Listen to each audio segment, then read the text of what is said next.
Olaf. That sounds like a fun one. Could be an opportunity for him, but here we are. Champion select for game number 2. ROX now on the blue side. See whether KSV have the answers to stop them from being able to run it back with a composition that was similar. Whether the Varus is going to be banned this time around. Vel'Koz, once again, though, is going to hit the bench, as Crown's champion pool does generally need to be attacked. It just feels like Crown's champion pool at the moment, and we know he's a player that's always had about... puddle, should we call it about? He's always had about 4, right? That's just how Crown plays a game. He tries to be a mastery player and has to a great degree succeeded over his career. Right now it feels like it's Varus, sorry, not Varus, the Vel'Koz. From there into the Karma, we know about that one, and Talia, given he's playing a lot of it in solo queue. Feels like those are the 3 he's truly playing around recently. His Azir also has been decent, but that's kind of the limit of the Sky when it comes to Crown. Swain will see a ban this game. Yeah. We've seen it be most successful as a flex pick on red side, but it's not wanting to deal with it, especially because QV took his best pick in the Gnar and was easily beaten in the side lane by the Swain in game 1. Well, speaking of the Gnar, it is going to be still available. The Camille banned away. It could be an opportunity. ROX want to head towards it, but there is a jungle pool that has been not attacked at all, and as Gangplank gets taken away, KSV going to be looking at the Olaf and the Skarner. Potentially they could trade them. You can't pick both, and it has been a lot of Olaf-Skarner games that we've seen so far. If Linderung's happy to take the Camille into the Gnar, you would expect Varus once again available.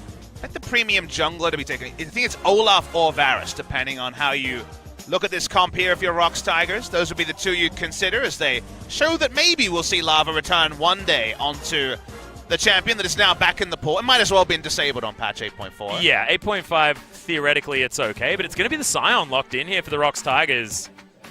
Probably happy to go for one of these, get some burly tanks, and then put Sangyun back on the Kog'Maw if they want to. I'd love to see Varus Olaf as the first round here from KSV. Absolutely. That's what it's going to be. All right, wonderful. This is what I want to see. They're actually answering us now. I thought I would see KSV take away the Olaf, and then next round, the Scion, but now they get the Varus and also the champion that trivializes Varus the easiest on the same side. Okay, I like it from KSV so far. Theoretically, you could just lock in Songwan's champion and Lava's champion here and just take Camille Galio if you want to. Of course, Galio has been nerfed a little bit on this patch, so it's not the must pick. The Sejuani still relatively strong. Was banned away in game number 1. It was by KSV, and Songwan going to hop back onto Comfort here in the Sedge. I don't think Galio, just because you have Scion flex pick, and I don't want to pick it this round. Scion mid lane's probably more robust a choice in most cases than the Galio, so maybe second round Galio, you want to take it, but right now I'd be surprised. Waiting to see what ROX do want to take. An AD carry is usually what we see in this spot, and they're going to roll back the Sangyun favorite in the Kog'Maw. Yep. May not have to build the QSS so early this time around because he's not going to be able to get any help from anyone as far as getting away from Haru's Olaf, but the Braum is going to be prioritized, so no solo laners to be picked up here by KSV, making sure they have all the flexibility moving into the second half of the draft. And you wonder what Crown has cooked up, because the Karma is a possibility in this game. Could just be banned by ROX Tigers. They don't want to deal with it a second time. But if that one's not there, you wonder where he would go. Talia Karma could just be banned here by ROX and just make Crown pick something that's a little bit less of a power pick for him. The surprise in game 1 was they let KSV have their best champs and were just like, we got the counter. So we'll wait and see if that is actually the read from ROX. I agree. That would be the 2 I would expect if you want to do shut down Crown, which has usually been the best way or easiest way to have a victory, and they seem more concerned with the top lane pool. I'm glad to see the Ornn banned away. It means that Scion isn't going to meet his other red friend up there for the most boring laning phase ever, so I'm okay with it. The Anivia respect ban against Lava as well. Looks like KSV have been doing their homework with what Lava has been spamming in solo queue. Damn, he's been doing well on the champion. Gnar would be the obvious ban here if you wanted to ban out QV when it comes to his first round of picks. Camille already off the board. Waiting to see what the decision is from ROX Tigers, but they've had a different read on the draft so far. And they're just going to ban away the Karma. So they don't want to roll back Karma because Karma Olaf Varus sounds very scary. With the AoE movement speed and shielding. They'll leave open the Gnar, which could be taken for KSV if they want to shield Crown's pick more. KSV have also shown they're happy to go for the very risky final pick Fiora and other choices on red side. This is really dangerous, actually. Locking in the Gnar, which they are going to do. QV wants to take his best champion. Linderung also would be happy if they're going to flex that Scion into the mid lane. But now the Talia is an option if Linderung is going to be on the Scion. And then what does Crown actually take into the mid lane is the question. I just feel like Talia makes so much sense. I know, the mid lane Scion works incredibly well. Oh, baby, are they going full LPL? Okay. This is some laning phase. It could be mid lane as well. We'll wait and see where this Lulu is going, because Doinby's been playing Lulu mid again over in the LPL. Plays everything. I know, but people are watching the LPL. You can see. Oh, yeah. Waiting for the final pick here from ROX Tigers. What we doing? It's going to be the Kog'Maw Lulu. I love Kog'Maw Lulu as a lane as well. They're rolling it back, a range support also for a bit more lane presence onto the Braum, and they'll take away the Talia. It's going to be top lane Scion. We'll have some options to push him in. The Talia once again. Wonderful weave as well, so bring that back in game number 1. And where does Crown go? Where does he go in this scenario? Is it Victor time for Crown? Oof, could potentially be. I haven't seen it in the LCK outside from one game from Edge, and that was a loss. Yeah, it wasn't exactly the greatest, as this would be rolling it back quite a distance. As it's going to be the Void combo.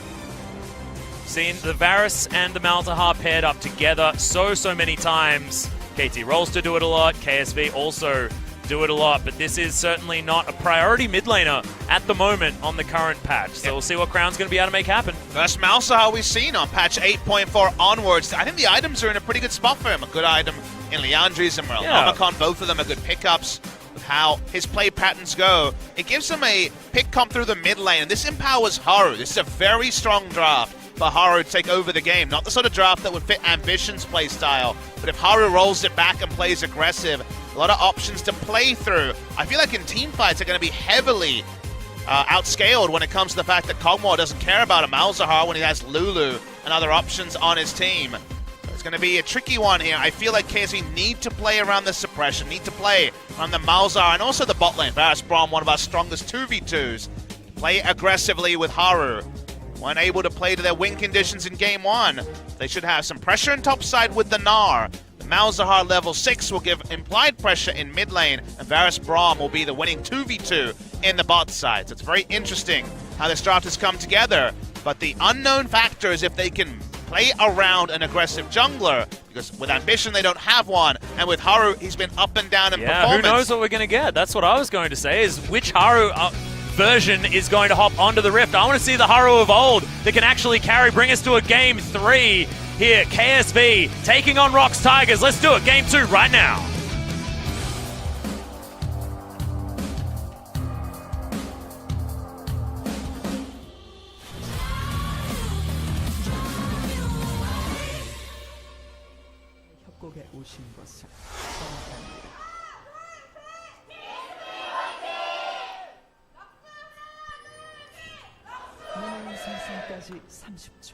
Starting to get a few more fans here in the audience as game number 2 rolls around. A little bit harder to get out of work, on a Wednesday night. And you and I know that there is also some pretty severe weather conditions. Yeah, why was it snowing today? Yeah, in Seoul. I walked to the bathroom, and we're actually on floor 14 of a very tall building here for the Sangam East Stadium, and we could see outside with clear windows. It is snowing up a snowstorm today. Oh, yeah. So who knows if we'll ever get home. We might have to walk, Atlas. We will certainly be doing some trudging, theoretically. But hopefully we're going to be hanging around here for a whole lot longer. Still another series after this. And now KSV and ROX trying to give us our money's worth, with KSV picking up the Olaf, handing it to Haru. Will it be the Haru that we all know and love? The Haru that can carry games and get things done in the early game. He's definitely ready to go in this game. This is an excellent draft for Olaf to be a hard carry. Olaf buffed on patch 8.5, which of course he was already first round champion. First pick, first ban status for the majority of 8.4 after Peanut ran out and was legendary. Yeah. But even stronger now on this patch. Not traditionally a pick that KSV would excel with when Ambition is playing. We go back to old identities, and we have to say that because Haru has not been aggressive, or at least been controlled aggressive this season. Camille was the last aggressive pick he played, and it was one to forget from the KSV sub-jungler. So wait and see what it means here on patch 8.5. And then Crown has had to go very deep. He had to reach for the Malzahar in this game. That, again, first time we're seeing it post 8.4. There's some nice item choices, but with all the nerfs over time, it is an interesting choice and maybe does speak to the champion pool issues that Crown has really always had as a mid laner. Yeah, could be a little bit unfortunate, but one thing I do really like about it is that Lava may be priced into picking up an early QSS, meaning that those roaming plays aren't going to be as potent. Songwon, okay, this is a little bit of a turnaround as the red buff is going to go over to Haru, but the aggressive Piggy going to make her way into the jungle, and that's because Lava has control of the mid lane. Yeah, they're playing around the mid lane control, as we said. Control in the mid lane for Crown post 6 with Flash Ult, but previous to that, Lava going to be easily able to push him up, so for once Olaf has the shoe on the other foot. Well, Haru is at least able to claim his Raptor camp without losing too much. Ward should go down here, and Lava playing once again this heavy roaming style, even as early as 3 minutes into the game. Now the mid lane is back away, and it's risky to take this Rift Herald if you're someone. It's also, well, not Rift Herald, but the Rift Scuttler is going to go down. And it's always pretty easy to secure, but you're right, it does feel risky against the Olaf, who could potentially just kill you. Yes, he does, of course, have the heavy passive damage to clear it very quickly, and the disengage from the Arctic Assault. Sejuani is seen as the safest tank to take into the Olaf because she can pop over a wall and get away from the axe spam that does take down other junglers or force them to flash. Well, so far it is Haru just doing hard farm. That's going to be a full clear to start this one off. There's the Krog camp still not taken here by Songwon. Bottom lane pushing back and forth. It's going to change the identity of this lane for ROX a lot by having the Lulu down here instead of a melee support. Speaking of people down here. Well, Lava is going to turn up. Oh, Ruler, nice sidestep, but he's still going to take a lot of damage. Seismic Shove could have spelled his death, but now he doesn't actually have to even expend the flash to get out of the way. Very nice roam timing with the rock surfing passive as Crown's going to walk over and try to get as much damage as possible onto Lava. Key, pretty impressive stats on this Lulu so far, but I guess 9 games isn't a whole lot throughout his career. I love how Crown was like, I don't really want to back, so I'm not going to use any spells on you and keep my mana. This gives him 3 autos from the Malzahar. Some void claps, we'll call them. Yeah, that's one way to do it. Haru, he's going to be able to steal away this Raptor camp. Someone comes in and says that was rude. Even the last Undertow is going to be able to do it. It's Popcorn Chicken. Oh, no! Oh, no, the resetted Popcorn Chicken. The worst kind. Okay, Linderung going to be able to clear out this minion wave. Don't really need to talk about this lane, as that's a little bit harder to hit now. At least he has a Comet. His Comet, so that's the thing we've been seeing more and more this week, is a movement away from Glacial Augment. In a ranged matchup, Comet makes more sense. Nara is most of the laning phase, going to be on the squishy side, basically a Teemo impersonator when he's in the mini Nara form. Yep. KSV, he's going to move out into this lane and try and control Songyun and Key. Key was off trying to help out towards the bottom side. Songyun losing out in this lane a little bit more than it was last time around, but this should even out now that this wave can be eaten up by the Kog'Maw. Kind of a weird thing where, after all the nerfs to Lulu, she's kind of one of the weaker ranged laning supports. If you think of the ranged supports that we see in the meta, she's not quite Zyra when it comes to all-in. She does scale really well for a ranged support, especially with her BFF in Kog'Maw. Has a lot of options as the game goes on, so it's usually a surprise for a double range lane to be losing to a ranged support and a melee support. Brom's got a good laning phase, and Varus certainly heavily outtrades the Kog'Maw in the early game, so it's still going to be laning advantage to Ruler and KSV. Yeah. You can see that illustrated in the 7 CS that is the lead. He's greeting so hard for the CS, by the way.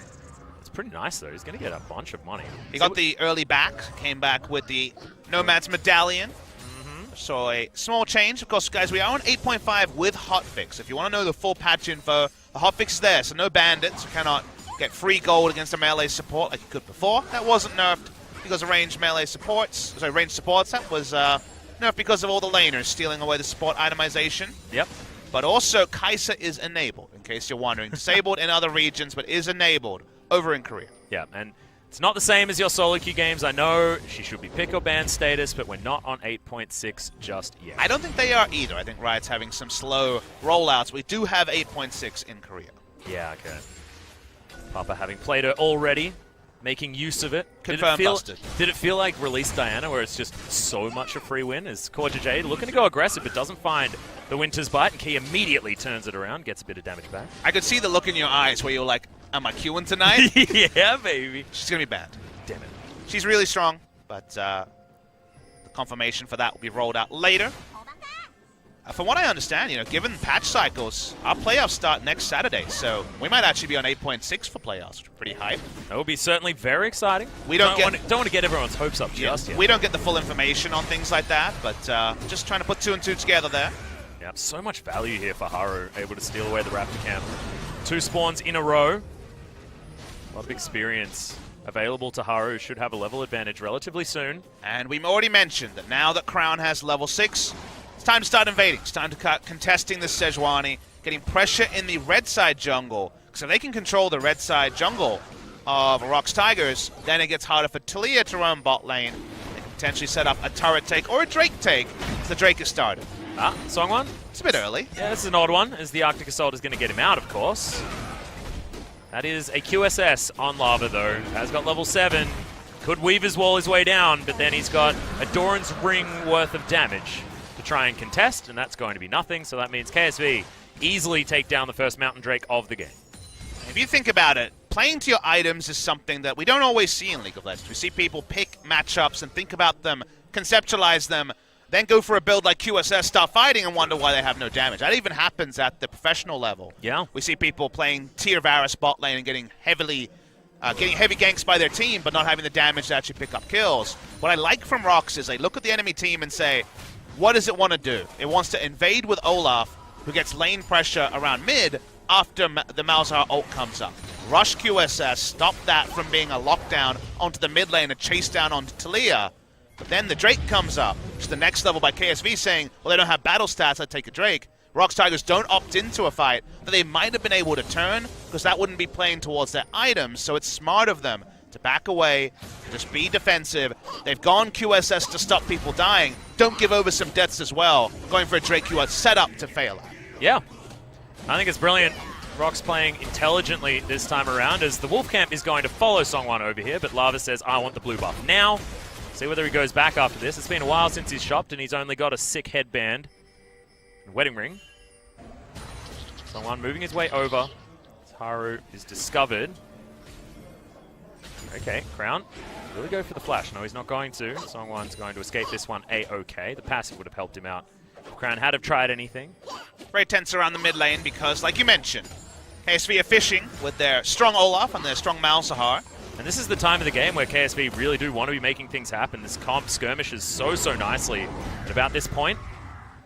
Not a lot of options being given to them, though. As ROX, like you say, intelligent, continuing what has been really smart in game number 1, moving it into game number 2.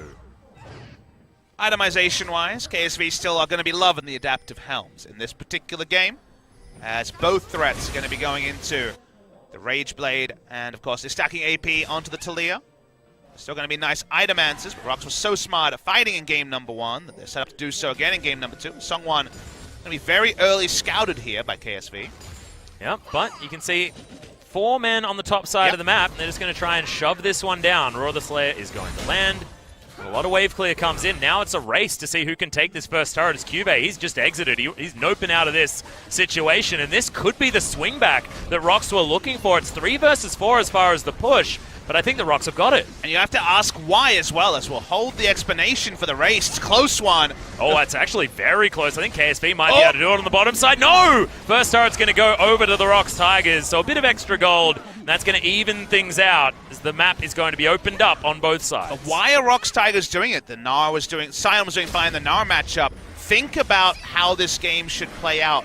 ROX Tigers make this decision because we've already mentioned that piling on and trying to take down the members of ROX in the early game with the Malzahar, with skirmishing, is what they want to do. They opt out of lane and just go topside to get more gold onto their carries. Because what does it mirror when we see 4 people hitting a turret, including a jungler? It reminds you of lane swaps. Lane swaps are about playing around power spikes and item and champion power spikes and just getting immediate gold. ROX Tigers want to get as much immediate gold onto the Kog'Maw and the Talia as possible, as bloodlessly as possible. And that's why they lane swap first, because they get the gold, they back away, and there's no ability for Olaf and Malzahar to take over the early.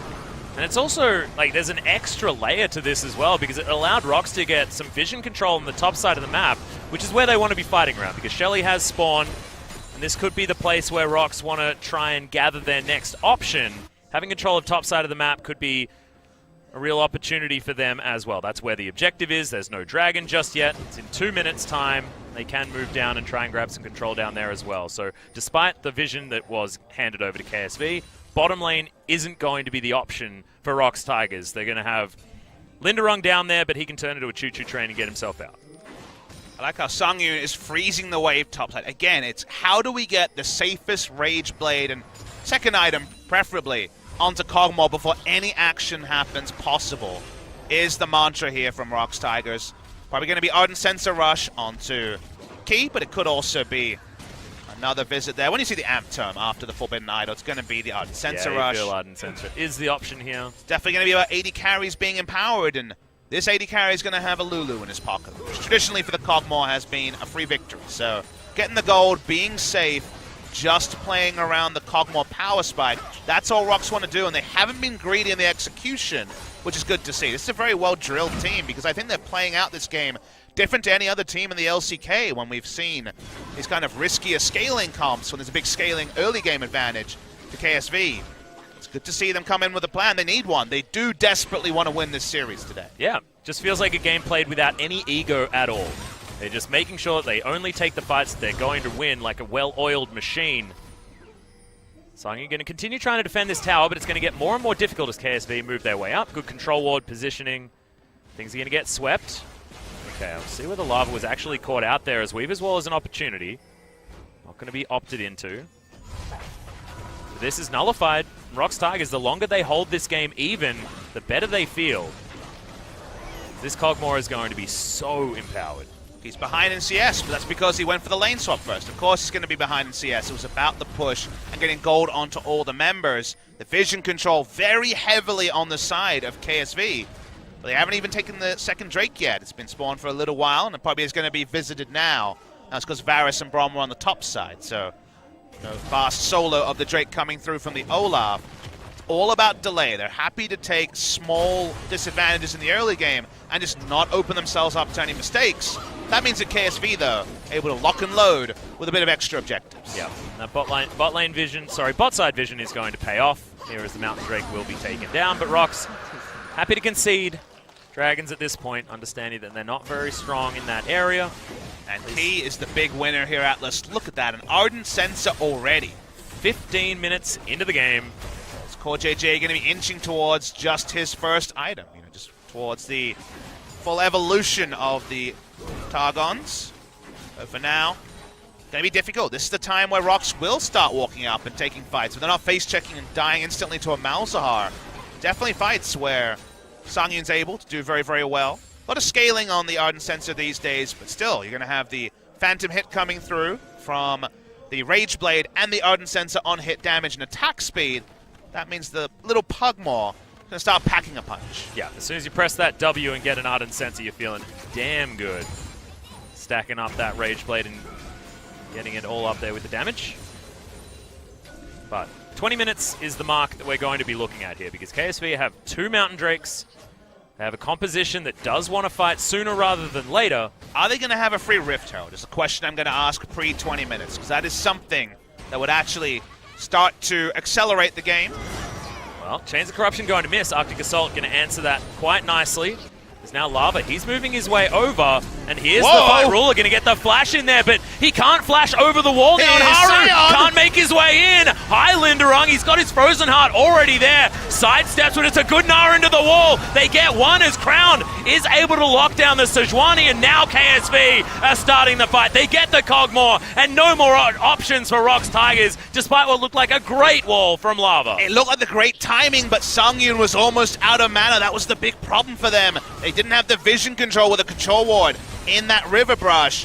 They really wanted to stop there from being a free Rift Herald take, but the cost is pretty severe. They will get the Rift Herald. They will get 2 kills. First mistake of the series, you'd say, for ROX Tigers. Yeah, and it was a misexecution of a team fight that looked like it started off exactly the way they wanted it to. It was just the pile-on for KSV and the fact that Haru had a flash to get himself into the battle.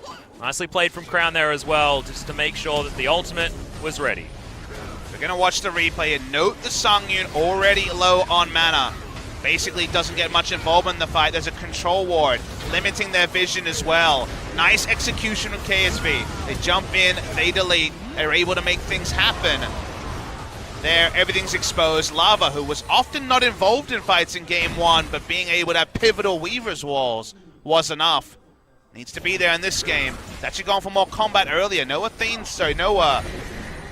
Archangels this time. He's actually going to the Ludens for a little bit of extra punch. But there's the Rift Herald. There's the first mid lane turret of the game.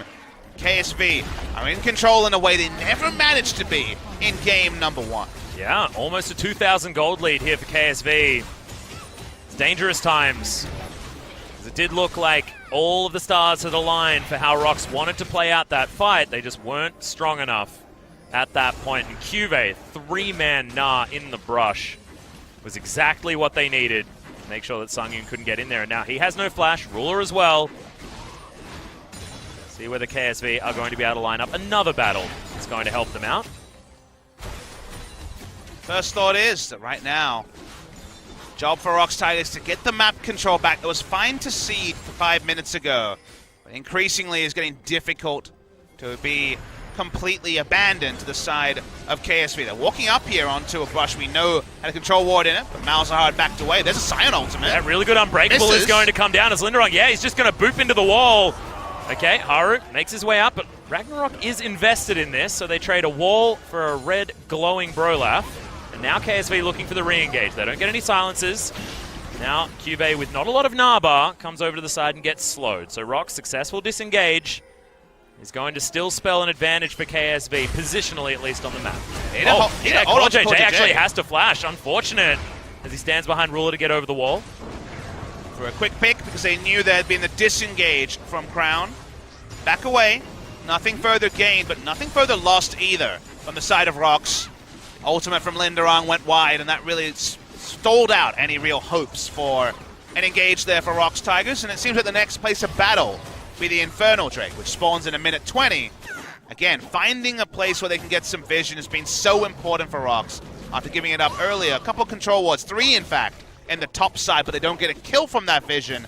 I need to go back, pick up some control wards, and try to get similar vision around the Infernal.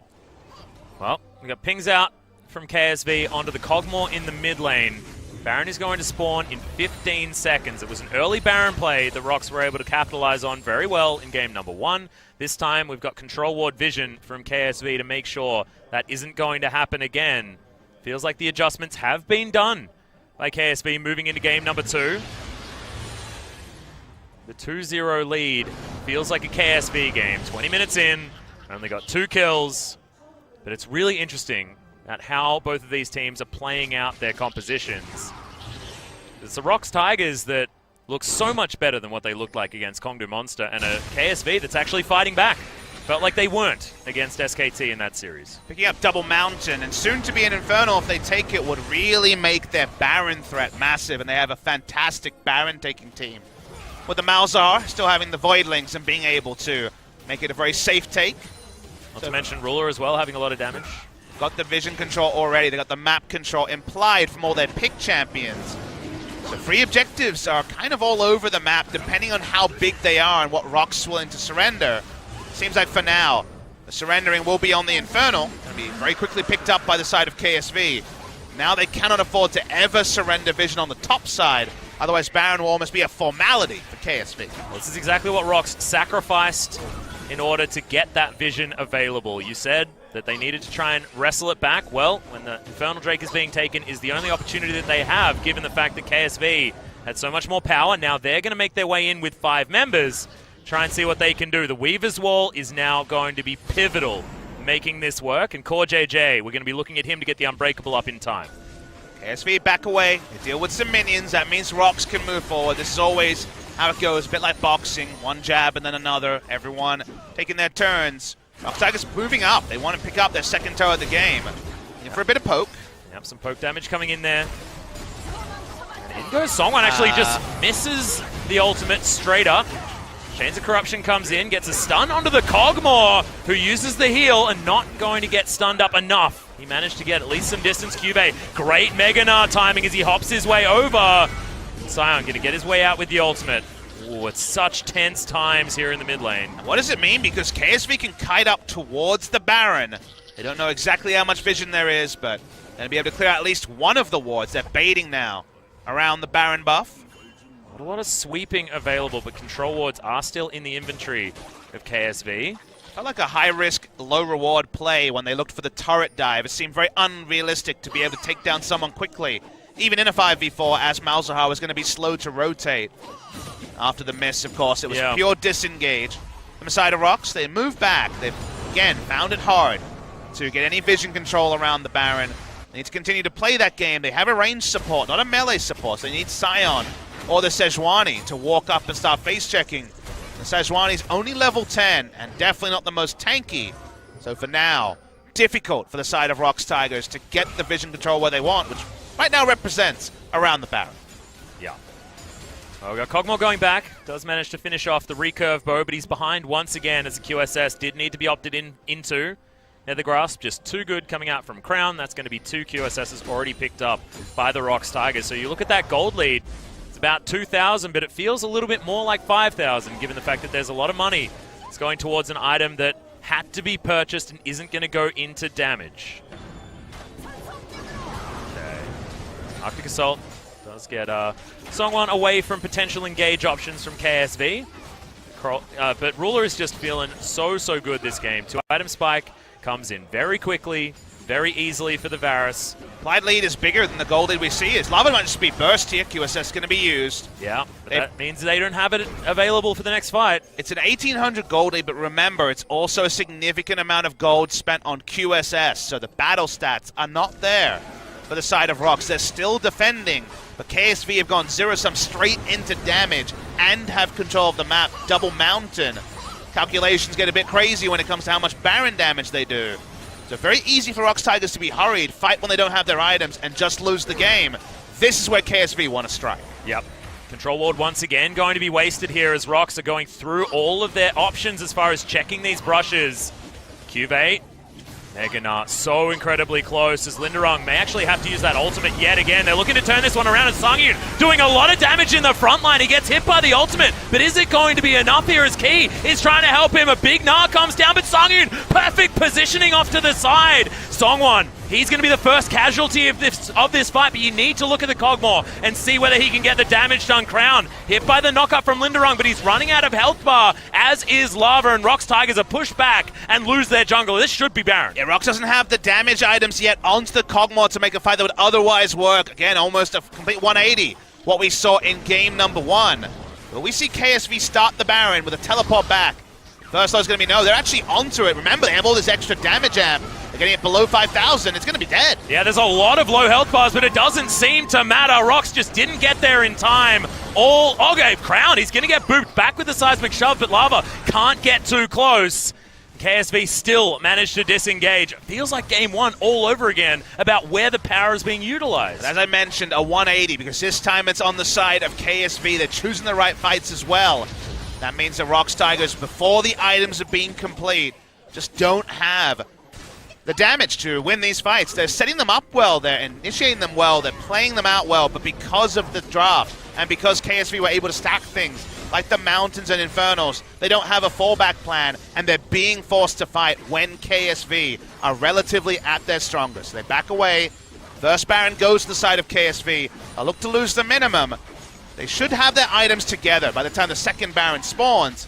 The first Baron well executed by Haru and KSV. Yeah, really nicely played, understanding their timing windows and also understanding what resources were on the side of ROX Tigers, because they just had no options as far as seeing whether that Baron was going down or what was happening there. Scry's Bloom a little bit too late. As now Ruler should be the first turret killer of this Baron buff. Songyun getting some farm on the bottom side of the map. He's actually ahead in terms of that, but still has to go back. We'll see whether the Wit's End is actually available now, and it is. So 2 items finally picked up by Songyun. Songwon getting himself around the side here. KSV are taking so much with this Baron. Inner turret going to fall as Ruler just pushes it up top. Going to be taken one after the other. They should be able to rotate around to this mid lane if they want to grab that. ROX just understand that they don't have a lot of options. It's been good to see the mindset shift from the side of KSV. They have played around the Olaf in a way that we wanted to see. It's only translated into a 5-camp, or I'd say 6-7 camp lead when it comes to CS, but they played around pressure, they've owned the map, and now ROX Tigers are getting their items together. Does it matter when double adaptive helm is there to answer cleanly the very heavy magic damage the Ardent censored up Kog'Maw is going to be doing in this game? There really is no other threat. Void Staff is going to be the second item, super delayed, coming through from the Taliyah because of the QSS, and KSV have been able to stack up a lot of damage, so it's looking so tricky for ROX Tigers to get the fight they want. And always it just feels like Ruler is one damage item ahead of Sangyun as well, so the Varus just feels like a much more potent threat in these fights. Despite being 30 CS down, he's got his Blade of the Ruin King. He didn't have to build the QSS.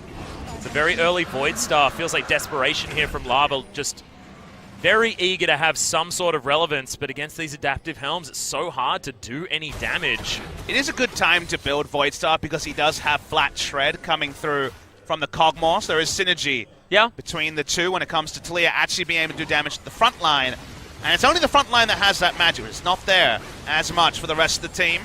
There is still a fight that ROX Tigers win because of all the damage amp coming through the Ardent Sensor and the picks, but for the KSV, they're not interested in fighting. They're trying to take down the turret in a bloodless push. Yeah, they are going to be able to grab the last inner turret of the game, so that's 6-1. And the gold lead is ever extending. 6,000 gold now for KSV.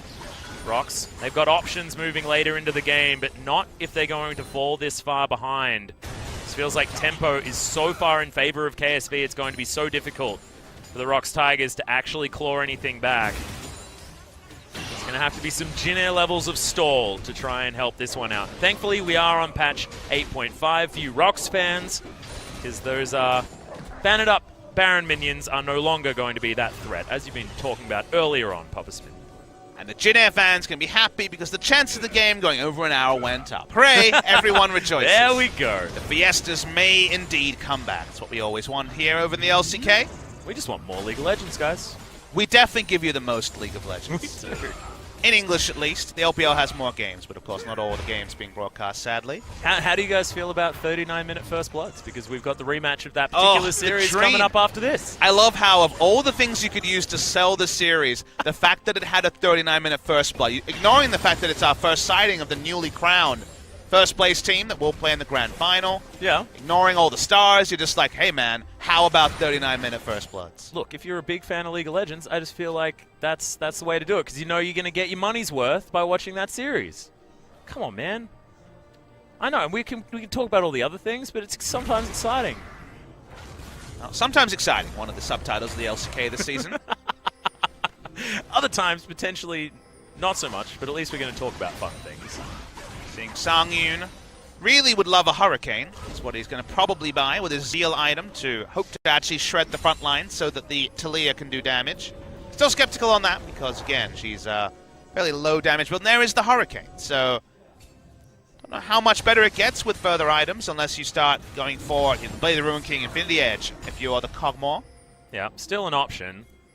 But Mercurial Scimitar probably going to be next. So you're not going to be able to fit those two in. You just don't have enough room for it unless you veto the Ninja Tabi that he's already picked up. Fight in this sort of area is dangerous. And Malzahar just wants to ult Lulu and kill her instantly, and there will be no value from the Lulu-Cog synergy. Yep, and the red buff is going to go very easily over to Ruler, who does so much damn damage. See, Baron's going to be up in another minute. QV just going to keep things shoved on the bottom side. They've got the strangulation method working out very well here for KSV. We might set a record. We've got 4 adaptive helms in this game. A great item for so both much adaptation. teams. It is. Great helms on both sides. Kind of command. Frustrating. But he's going to be thrown down. Yeah, it shouldn't be too much of a worry. This bottom lane inhibitor turret yet to be broken, yet to take too much damage either. But KSV just controls so much vision. On the top side, this Baron should just go straight into their open arms. I don't know how easily ROX are going to be able to face check this one. I think they kind of have to just go through the river and have Sion walk forwards and then ult if he's able to do so. That's really the only way they have to contest, because you go through these narrow chokes and bad things can certainly happen. So much darkness. That buffed up Nocturne ultimate might last for multiple minutes here every time KSV disengage from a minion wave. getting an idea of what ROX Tigers are feeling, that creeping dread, as that seemed like a weird time to use. Yeah, the redemption just for the topper. Now the Cogmore going to get silenced in just a little while. There comes down. Lava is actually here. It is a true 5v5. Yeah, it's looking like the two-man call came in, but the blue ward is going to be there. Yeah, they're just going to continue. Okay, it's down to half health. Ruler just does so much damage. Blade of the Ruin King as well as double Mountain Drake, and that's just going to be destroyed. Now the ROX Tigers out of position as Linderung has to use the ult to try and escape. Thankfully, there's some pebbles down so that the follow-up isn't there from KSV, but ROX, they're going to feel robbed by that one. The fact that Haru could just stay on it, they were like, oh, cool, you know about this? We're still doing it. Shows you the speed. So they were able to take down that Baron. They push through mid lane. Want to break the base, seems very likely. Let's see a heroic defense. Yep, Sangin just so much magic damage, so can't get through these melee minions. Banner of Command is in there. Ultimate is going to land as they do get the flick back, but the value on that Unbreakable is very, very high. And Core JJ only takes half of his health bar, and now the base is broken. Inhibitor in the mid lane as well is going to go down. Remember, guys, if KSV win this, it means that they remain ahead of the ROX Tigers as far as the standings. It's all about match victories, honestly. To the winner the spoils. The winner might be crowned very soon. Yeah, they're actually looking to push this one, continue getting forward onto this last remaining Nexus turret. ROX Tigers just don't feel like they're strong enough to get any fight that they're looking for, and Ruler is so damn strong. This bannered up Baron minion. It may not do as much damage, but it also still takes about nothing. Especially from the Talia, who was the only one with the range. Yeah, Living Artillery doesn't do anything, and the Nexus is just going to get taken down. KSV, they're paying PvE League of Legends 3 kills that game, and they just wander up the mid lane and win. And they managed to do it with a smart plan around Haru's Olaf. Loved the first round drop. So excited. They finally committed to the Olaf with an aggressive-minded jungler like Haru, and this was the clean game they set themselves up for in game number 1, but couldn't execute on. Execution here a lot smarter, even though we'd love to see the lane swap, and we saw the ROX Tigers try to get the gold onto the Cogmore, try to get themselves online.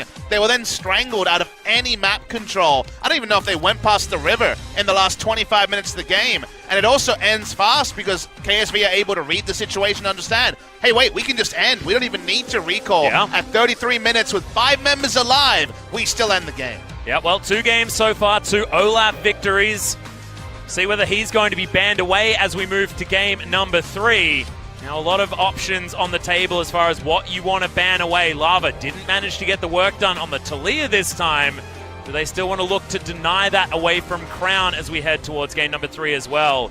Oh my goodness, so many questions. Red side also going to be a big deal because picking up wins one after the other. Counterpick looking important in this series. Do we see 3 games of double Rageblade 80 carry, or does someone go somewhere different? Because we've seen a mis-execution into a great execution by KSV. Who has the fallback option? It's a best of 1, largely for playoff lives. It's hard to see both these teams going through. It would require a lot of other results to go their way. So the winner spoils, the playoffs on the line. Feels like we've already got the playoffs early, just given how much tension there is between KSV and ROX. Yeah, and given the fact that both performances in the victories looked great out of both of these teams, calculation coming in, ROX still looking like they understood what their composition did. Unfortunately, they couldn't actually make it work the first time round, and it was snowballed from there expertly by KSV. High-level League of Legends. I'm excited to see what Game 3 brings because it feels like both of these teams are now warmed up and know what they can do to achieve the victory that they're looking for. But guys, short break, back for game number 3, the deciding game